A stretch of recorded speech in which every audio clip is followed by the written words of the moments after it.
Luwalhati sa Diyos sa kaitaasan, kaloob sa lupa ay kapayapaan.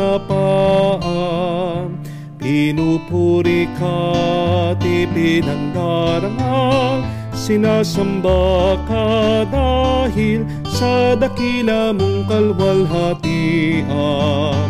Panginoon naming Diyos, Hari ng langit, Amang makapangyarihan, Panginoong Jesucristo, bugtong na anak ng Diyos, Kordero ng Ama.